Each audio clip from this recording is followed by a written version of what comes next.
ಜನ್ಮದ ನಂಟು ಬ್ರಹ್ಮ ಗಂಟು ಬ್ರಹ್ಮ ಗಂಟು. ನಾನ್ ನಿನ್ನ ಮದುವೆ ಆಗ್ತೀನಿ. ಈ ಸಂಖ್ಯೆ ದಿಬ್ಬದ ಮನೆಗೆ ನನಗಿಂತ ಒಳ್ಳೆ ಅಲ್ಲಿಯ ಯಾರು ಸಿಗ್ತಾರೆ? ನಾನೇ ನಿನ್ನ ಮದುವೆ ಆಗ್ತೀನಿ.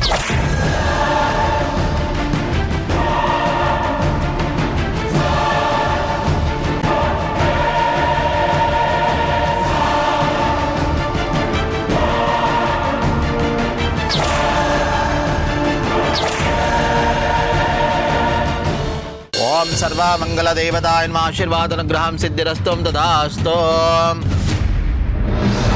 सुलग्ना सावधानं शुभ मुहूर्ता सावधानं श्री पार्वती परमेश्वर ध्यानं सावधानं. गट्टी मेಳ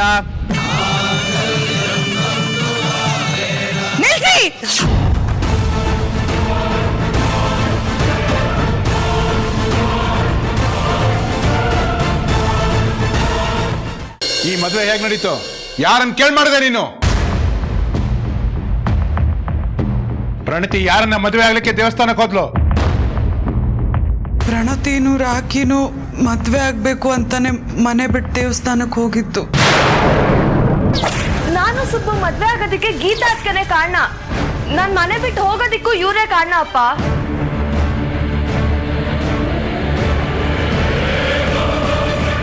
ನನ್ನ ಮಗಳ ಬಾಳನ್ನು ಹಾಳು ಮಾಡಿಬಿಟ್ಟೆ. ನಿನ್ನ ಯಾವತ್ತೂ ಕ್ಷಮಿಸೋದಿಲ್ಲ. ಏನಾಯ್ತು ದೊಡ್ಡಮ್ಮ?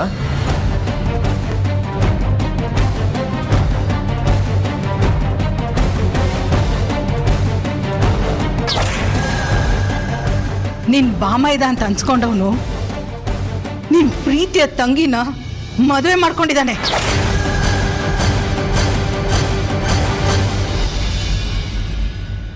ಈಗ ಸಂತೋಷ ಆಗಿರ್ಬೇಕಲ್ಲ ನಿನಗೆ ಮತ್ತೆ ನಿನ್ ಹೆಂಡತಿಗೆ.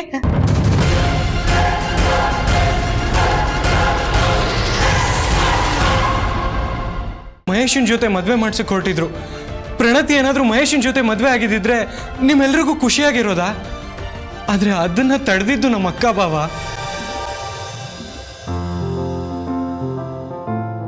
ಹೌದು, ಪ್ರಣತಿ ಜೊತೆ ಮದುವೆ ಮಾಡಿಸಿ ಅಕ್ಕ ತಪ್ಪು ಮಾಡಿದ್ಲು.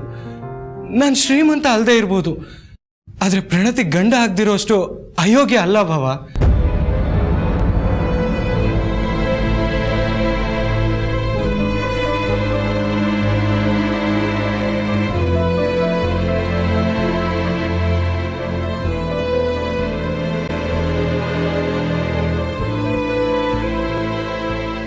ಸುಬ್ಬಾ,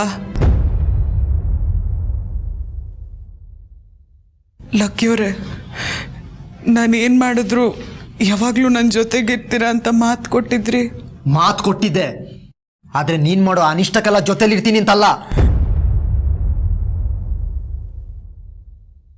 ನನ್ನ ತಂಗಿ ಬಾಳ್ನ ಹಾಳು ಮಾಡಿದ್ಯಾ, ನಿನ್ನ ಯಾವತ್ತೂ ಕ್ಷಮಿಸಲ್ಲ.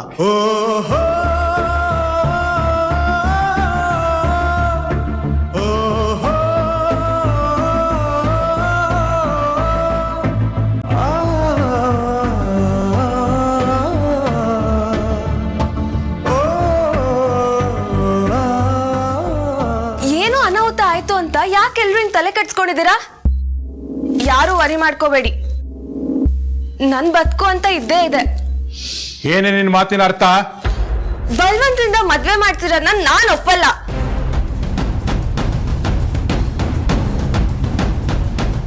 ಆಗಿರೋ ಮದುವೆನ ಆಗಿಲ್ಲ ಅಂತ ಹೇಳಕ್ಕಾಗತ್ತೇನೆ? ಲೈಫ್ ಲಾಂಗ್ ನಾನು ಸುಬ್ಬನ್ ಜೊತೆ ಕಳಿಯಕ್ ಆಗಲ್ಲ. ನನ್ ಯಾವುದೇ ಕಾರಣಕ್ಕೂ ನನ್ ಗಂಡ ಅಂತ ಒಪ್ಕೊಳ್ಳೋದಿಲ್ಲ. ಈ ಮಾತು ಇವನ ಹತ್ರ ತಾಳಿ ಕಟ್ಟಿಸ್ಕೊಳಕ್ ಮುಂಚೆ ಹೇಳ್ಬೇಕಾಗಿತ್ತು.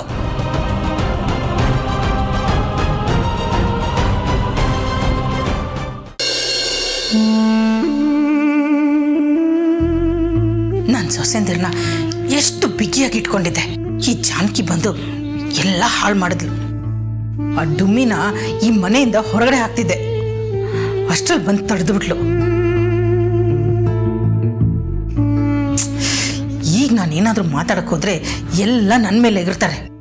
ಅದ್ರ ಬದಲು ಸದ್ಯಕ್ಕೆ ಸುಮ್ಮನೆ ಇರೋದೇ ವಾಸಿ.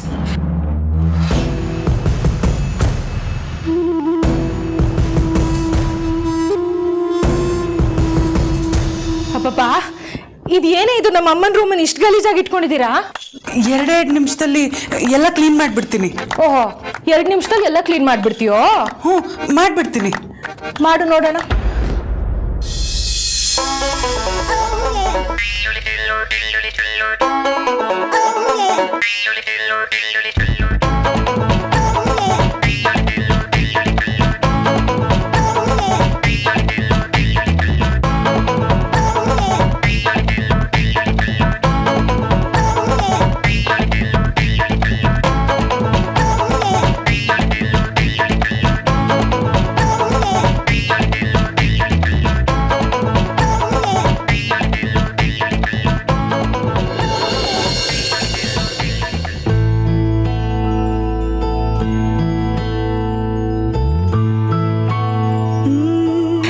ನೋಡಿ, ಕೊನೆ ಎಲ್ಲ ರೆಡಿ ಆಯಿತು.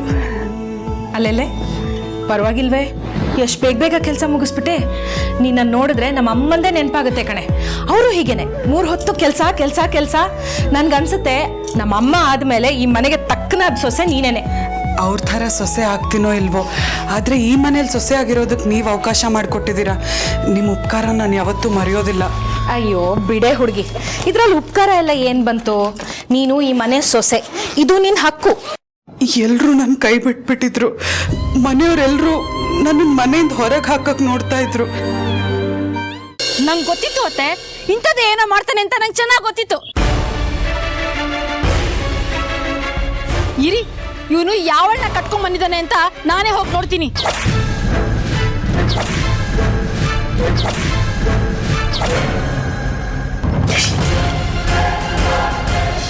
ನೀನು ಈ ಸೀರೆ ಉಟ್ಕೋ, ಚೆನ್ನಾಗಿ ಅಲಂಕಾರ ಮಾಡ್ಕೋ, ಲಕ್ಕಿ ಮುಂದೆ ಹೋಗಿ ನಿಂತ್ಕೋ.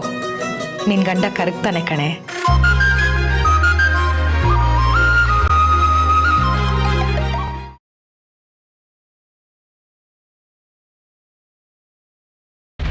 ನಮಗೆ ಬಂದಿರೋ ಕಷ್ಟ ಎಲ್ಲ ದೂರ ಆಗಲಿ ಅಂತ ಅವ್ರ ಮನೆಯೊಳಗೆ ಸುಂದರಕಾಂಡದ ಪ್ರವಚನ ಮಾಡಬೇಕು ಅಂತ ಸಂಕಲ್ಪ ಮಾಡ್ಯಾರಂತ. ಅದಕ್ಕೆ ನಿಮ್ಮನ್ನು ಕರೀಲಿಕ್ಕೆ ಬಂದಿದ್ರು.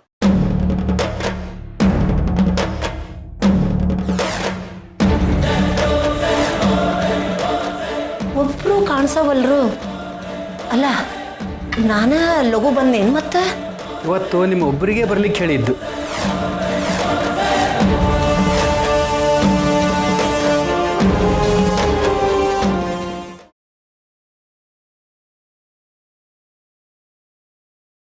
ಶಾರದಕ್ಕ, ಎಷ್ಟೊತ್ತು ಅಂತ ಅಲ್ಲೇ ಇರ್ತೀರಾ? ಹೋಗಿ ನೀವು ಟೀ ಕುಡೀರಿ, ನಾನು ನೋಡ್ಕೋತೀನಿ.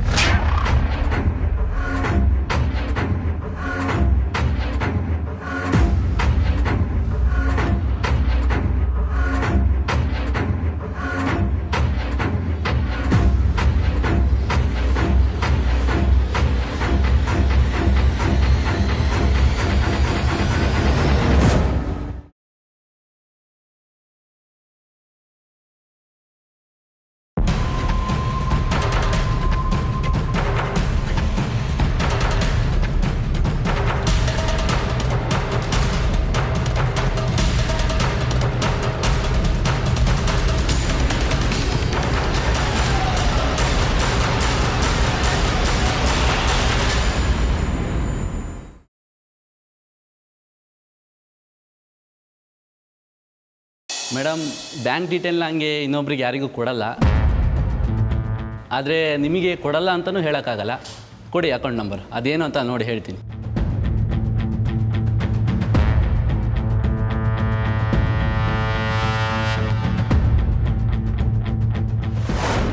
ಹೇಳಿ ಮೇಡಮ್. ಭೂಮಿಕಾ ಮನೆಗ ಏನು ವಿಷಯ ಮೇಡಮ್? ಏನು ಭೂಮಿಕಾ ಕೊಂದವ್ರು ಯಾರು ಅಂತ ಗೊತ್ತಾಯ್ತಾ?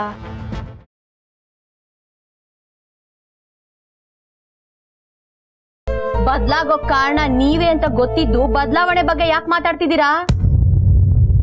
ನಾನು ಯಾವಾಗ್ಲೂ ಒಂದೇ ತರ ಇರ್ಬೇಕು ಅಂತ ಅನ್ಕೊಂಡವಳು. ಆದ್ರೆ ಒಂದೇ ತರ ಇದ್ರೆ ನಿಮ್ಗೆ ಇಷ್ಟ ಆಗಕ್ಕಿಲ್ವಲ್ಲ. ಒಂದೇ ತರ ಇದ್ದಿದ್ಕೆ ಸಪ್ಪೆ ಆಗ್ಬಿಟ್ನಲ್ಲ, ಅದಕ್ಕೆ ಹೊಸಿ ಕಾರವಾಗಿರೋಣ ಅಂತೀವ್ನಿ.